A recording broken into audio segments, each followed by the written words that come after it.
What's up, everybody? Name's Wand from the Team Liquid forum. I'm going to be commentating on a public game for you guys here. This is a completely public game. I'm commentating on it live as it's happening. Unfortunately, my video capture device on my computer does not work properly for StarCraft Brood War. So you're going to have to take my word for it, because I'm going to be doing this old style, back in the old days when people talked on the radio, when sports games were happening, before they had television. Don't worry, I'll try to make it as good as possible. Now, this game is on Python. I wanted to do it on a Team Liquid Star League map, which is one of the three maps, Troy, Bluestorm, and Zodiac, if I recall correctly. But unfortunately, nobody really knows those maps, except for Bluestorm, of course, because it was in the Golem Star Invitational, and a whole bunch of people watched that. Nice success.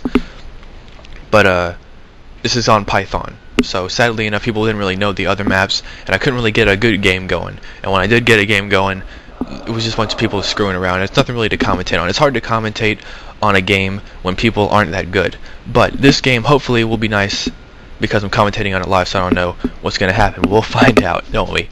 Now, this map here, as I said, is on Python. We have the Zerg player at the 630-ish position. He's purple.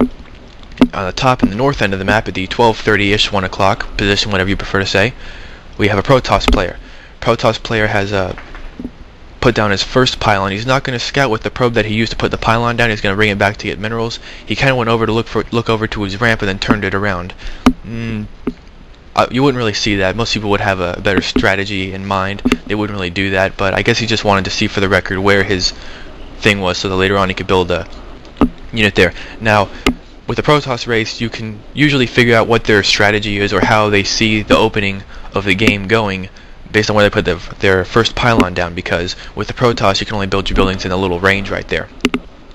Now he puts his gateway next to his pylon, right next to it, not to the outline. He doesn't try to wall himself in either, so he's not doing a typical Protoss versus Zerg strategy. Most times when the Protoss are playing against the Zerg, they will try to cover their ramp as much as possible in the case of a Zerg rush. Now, looking down here in the southern end of the map here, with the Zerg player, he's got a spawning pool up. It looks like he's gonna go with a 9 pool. He's got his he built a spawning pool when he had 9 drones, hence the name 9 pool when he created a spawning pool, and he's rushing his first 6 Zerglings across the map. Unfortunately though, he doesn't know where to send them, because his really slow overlord went to the wrong direction of the map. He's sending his Zerglings in the wrong direction, so this rush is not really going to work out. Unless, of course, the Protoss player is lazy with making zealots, but fortunately for him, he's not. So the Protoss player is going to get a second zealot out, maybe 3 by the time the Zerglings actually find the Protoss player. And the ramp's going to be covered off, and the 6 Zerglings will die.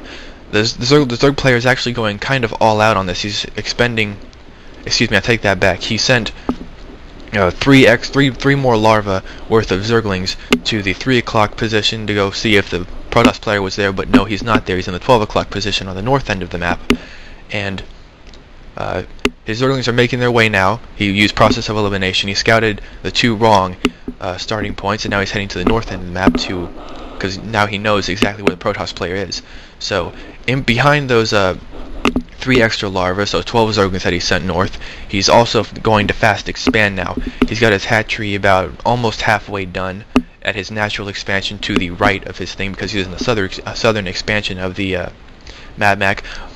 But apparently, while I was not looking, the Protoss player failed to use his zealots properly. He only had 2 of them. I thought he was going to make a 3rd one, but he didn't, because he did not see the Zergling rush coming. And the 9 pool succeeded against the Protoss player. He called GG. This is game over. Actually, a pretty fast thing here, so I'm probably going to be able to upload this to YouTube.